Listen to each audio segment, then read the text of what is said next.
Hello everyone, this is Songyang Chen from Wuhan University. In this video, I'd like to introduce our work, Where to Handle an Exception, recommending exception handling locations from a global perspective. As we know, when an exception is thrown, it will propagate backwards along the call chain until being caught in a method or reach the runtime environment. As a result, given an exception source, the developers have to choose one appropriate method in the whole call chain to handle it. But do you have any ideas about such choice? Actually, making this decision is never easy because it highly involves the global understanding of the project design. On one hand, developers need carefully consider the exception handling layers and the propagation path. On the other hand, developers should always understand and strictly follow the existing exception flow design. So, it's really non-trivial to make this decision, and many studies have reported that developers made improper decisions and caused many serious bugs. In this work, we are just going to alleviate such problem. At first, let's imagine what may senior developers consider during their decision. First, we think they should consider the type of the exception. For example, when facing an illegal argument exception, they would throw it to the runtime environment to warn the usage about the wrong API usage. Besides, the information of each potential handler may also be considered. For example, they may consider the method location in the project architecture, just like the UI layers usually handle business exception. In addition, the types of projects and the function of method may also affect their decision. And as mentioned in previous, globally understanding the project is essential for exception handling location. The architecture feature and the project feature here just describe the method in a global perspective.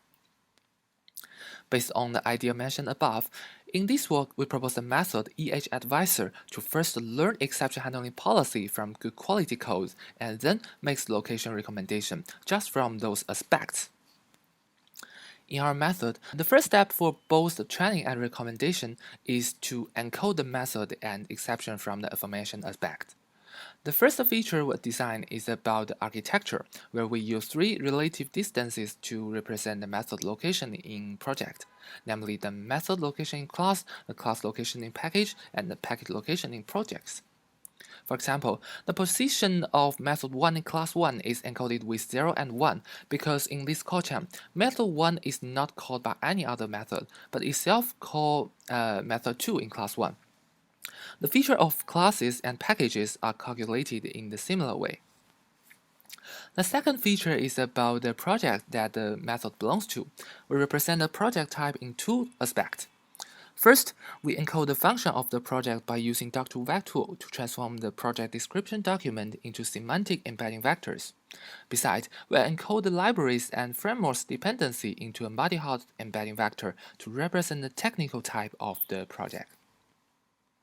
The third feature is to represent the function of each method.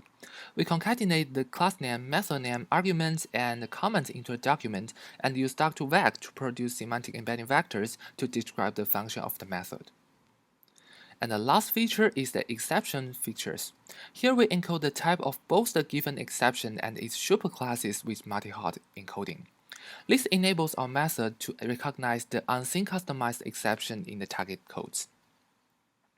The second module in our method is the classification model. It aims to predict the probability to catch the given exception on given method. As shown in the slide, for each method and exception pair, we concatenate the four features to construct the input of the sample. The label for this sample is set according to whether the method handles this exception. In our work, we used Amazon's auto machine learning tool AutoGloon to construct and train the classification model. And the last module in EHAdvisor is a straightforward recommendation algorithm. It aims to aggregate the classification result on the whole call chain and give the final location recommendation.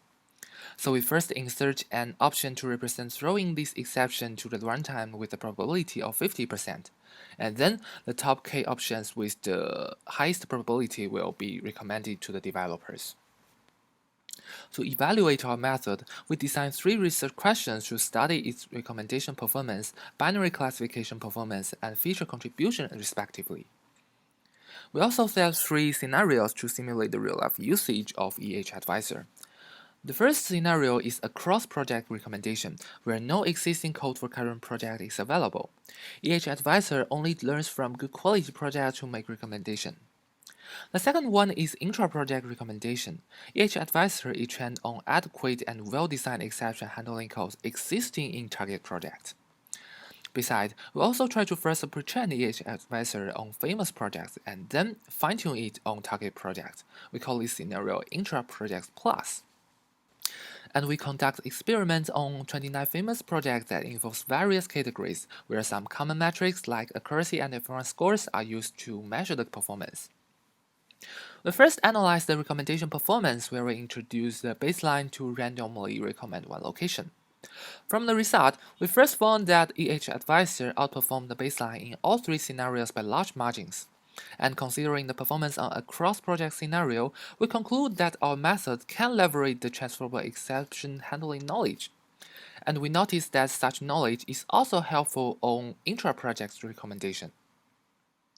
And then, we also compare our method's catch probability prediction performance with three simple baselines. From the overall performance comparison, we found that our method generally outperforms all the three baselines, and the performance on intra-project plus scenario is best. Finally, we adopt the importance score provided by AutoGlone to measure the effect of every feature. From the result, we conclude that all of the four features contribute positively to the performance, and the global aware architectural feature and project feature have more significant impact. And last, let me make a brief conclusion. In this work, we propose to recommend exception handling location and design a method EHAdvisor to achieve it, and we propose 4 types of features to encode the sample from a global perspective. Finally, we evaluate EHAdvisor and found it can make fairly good recommendation in both across and intra-project setups. That's all. Thanks for watching. Okay, welcome again. Thank you very much, So Yan, for your presentation. We have a question from the audience. Xiang Feng says, interesting and helpful work, but I wonder how can we use this method in daily development? I see that 3 experimental scenarios are set to simulate the real-life usage of your method, but can you describe more details about how it works? Okay, thanks for the question. Okay, actually, I'm really glad to answer this question because I was planning to explain the of our method in the slide, but due to the time limit, I just cut it off from my video. And actually, as the question mentioned, that we have set 3 scenarios to simulate the real life usage of our method in the daily development, right? And actually, I think these 3 scenarios just represent the application scenario, application method of our method in the daily development.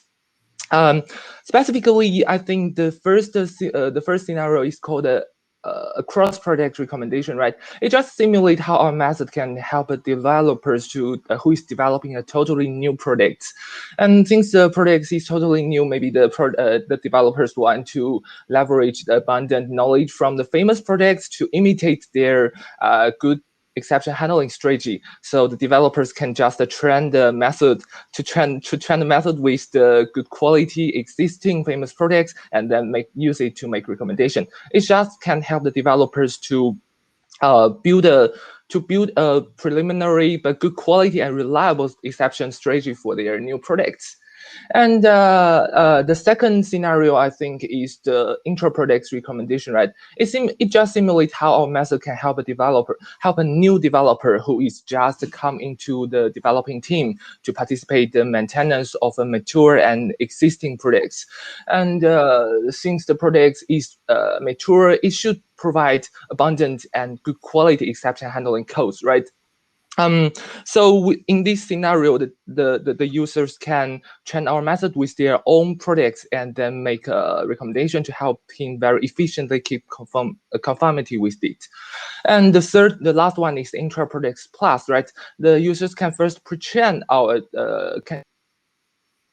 method on the good quality products and then adapt it to their own products. This can help him elevate, improve, or even correct wrong design in their very preliminary design of his products. And I think that's just 3 scenarios, and time is okay. Also, here. Okay.